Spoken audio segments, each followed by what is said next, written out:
ఆయుష్మాన్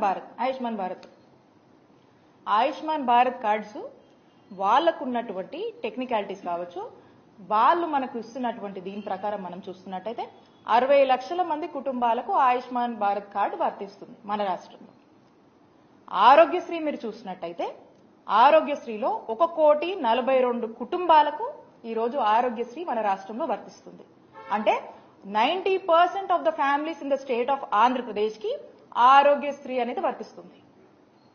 మరి 60 లక్షల మందికే వర్తించేటువంటి ఆయుష్మాన్ భారత్ కార్డ్స్ ని అందరూ తీసుకోవాలి, దాన్నే వాడుకోవాలంటే 60 లక్షల మందికే వర్తించేటువంటి ఈ ఆయుష్మాన్ భారత్ కార్డ్స్ మరి మిగతా వాళ్ళ పరిస్థితి ఏంటి? వాళ్ళకి ఏమైనా సమస్య వస్తే ఎక్కడికి పోవాలి? వాళ్ళకి ఏం వర్తించాలి అప్పుడు? అలాగే ఆరోగ్యశ్రీలో మనము 3,257 ప్రొసీజర్స్ కి మనం కవర్ చేస్తాం ఆరోగ్యశ్రీలో. మరి ఆయుష్మాన్ భారత్ 1900 చిల్లర, 1949 అంటే 2,000 కన్నా తక్కువ ప్రొసీజర్స్ ఉన్నటువంటి ఆయుష్మాన్ భారత్ ని మీరు వాడుకోండి అని చెప్పి చెప్తా ఉన్నారు. మరి ఈ 3,257 ప్రొసీజర్స్ మనం ఆరోగ్యశ్రీలో కవర్ చేస్తున్నటువంటి ఈ మిగతా ప్రొసీజర్స్ అంటే ఈ 2,000కు పైగా ఉన్నటువంటి మన దగ్గర ఉన్నటువంటి ఆరోగ్యశ్రీలో ఉన్నటువంటి 3,257 ప్రొసీజర్స్ లో ఉన్నటువంటి ప్రొసీజర్ ఏదన్నా ఈ రాష్ట్ర ప్రజలకు అవసరం అయితే ఎక్కడికి పోవాలి? ఎవరు బాధ్యత తీసుకుంటారు? ఎవరు బాధ్యత వహించాలి? అలానే ఆరోగ్యశ్రీ పరిధి 5 లక్షలు ఉన్నటువంటి ఆరోగ్యశ్రీ పరిధిని మా ముఖ్యమంత్రి గారు ఏ పేదవాడికి ఈ రాష్ట్రంలో భారం అవ్వకూడదు, ఎవరికి కూడా అవుట్ ఆఫ్ పాకెట్ ఎక్స్పెండిచర్ అవ్వకూడదు అని చెప్పి ఒక ముందు చూపుతో ఒక గొప్ప ఆలోచన చేసి ఆ కుటుంబంలో ఆ పేదవాడికి ఆ కష్టం వస్తే నాది బాధ్యత అని చెప్పి జగన్మోహన్ రెడ్డి గారు ఆ బాధ్యత తీసుకొని 5 లక్షలు ఉన్నటువంటి పరిధిని 25 లక్షల వరకు కూడా పెంచినటువంటి ఘనత జగన్మోహన్ రెడ్డి గారి ప్రభుత్వానికి దక్కింది. దాన్ని మేము అమలు చేశాం. మరి ఈ రోజున ఆయుష్మాన్ భారత్ మీరు చూసినట్టయితే 5 లక్షల వరకే ఇస్తుంది లిమిట్. మరి ఏదన్నా ఒక ప్రజలకి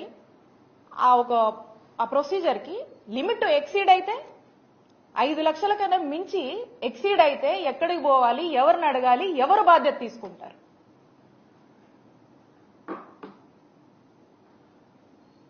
ఇక ఆయుష్మాన్ భారత్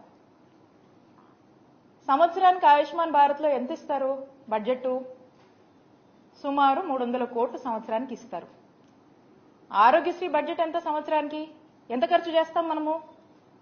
3,000 కోట్లు ఖర్చు చేస్తాము. 3,000 ఈ సంవత్సరం అయితే 3,500 కోట్ల వరకు కూడా మనం ఖర్చు చేస్తా ఉన్నాం. అంటే 10% ఆఫ్ ఆరోగ్యశ్రీ ఆయుష్మాన్ భారత్ లో వాళ్ళు ఇస్తున్నారు. 300 crores ఎక్కడ? 3,000 crores ఎక్కడ? 3,000+ crores ఎక్కడ? ఈ సంవత్సరం మనం ఇస్తున్నటువంటి 3,500 crores ఎక్కడ? మరి ఇదంతా ఎవరు బేర్ చేయాలి? 10% కవర్ చేస్తే మరి ఈ 90% ఏమైపోవాలి? ఈ ప్రజలేమైపోవాలి? ఈ ప్రజల యొక్క హెల్త్ ఏదైనా ఇబ్బందులు వస్తే వాళ్ళ ఆరోగ్య బాధ్యత ఎవరు తీసుకుంటారు? తీసుకోవాల్సిన బాధ్యత ఎవరి మీద ఉంది? ఆ బాధ్యత మీది కాదా? ప్రభుత్వంగా ఆ బాధ్యత మీది కాదా? ఆ బాధ్యత ఖచ్చితంగా మీదే.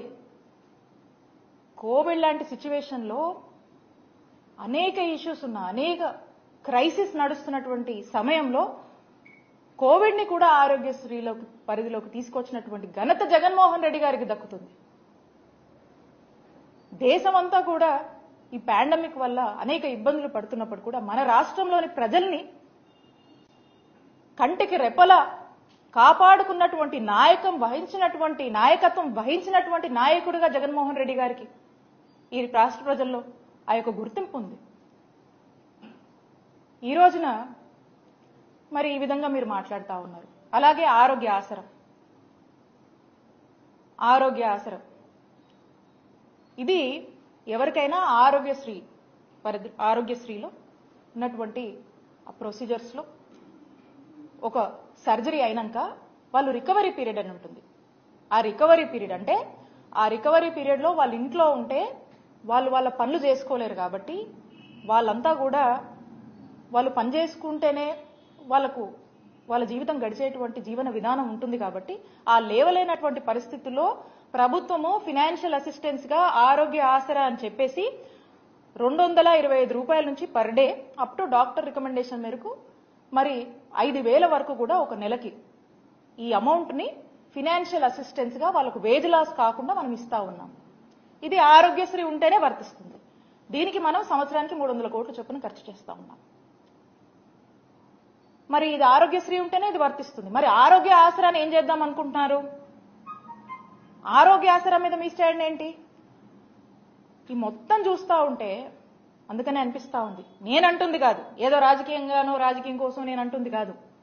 ఇవన్నీ కూడా మేము చేశాం, మనసు పెట్టి చేశాం. ఒక మనసున్న నాయకుడు ఈ రాష్ట్ర ప్రజలకు ఏ కష్టం వచ్చినా కూడా అది నా బాధ్యత, ఏ పేదవాడు ఒక ఆరోగ్య సమస్యతో ఇబ్బంది పడినా అది నా బాధ్యత అని భావించి జగన్మోహన్ రెడ్డి గారు నిరంతరం పరితపించి ఎంత కష్టమైనా సరే అనేక ఇష్యూస్ ఉన్నా ప్రయారిటీస్ ఇంకా ఉన్నా కూడా ఏదైతే ఇందాక మనం మాట్లాడుకున్నామో ఏ దేశానికైనా హెల్త్ అనేది ఒక టాప్ మోస్ట్ ప్రయారిటీ అని, కానీ మన ఆంధ్రప్రదేశ్ రాష్ట్రంలో జగనన్న ప్రభుత్వానికి ఒక టాపెస్ట్ ప్రయారిటీగా భావించి పేద ప్రజల ఆరోగ్యం కోసం ఎక్కడ కాంప్రమైజ్ కాకుండా ఏ రోజు ఏ సిచ్యువేషన్ అయినా కూడా వాటిని బేర్ చేస్తూ ఎక్కడ కూడా హెల్త్కి తగ్గించకుండా మరి ముందుకు నడిపినటువంటి విధానం ఈ రాష్ట్ర ప్రజలకు తెలుసు.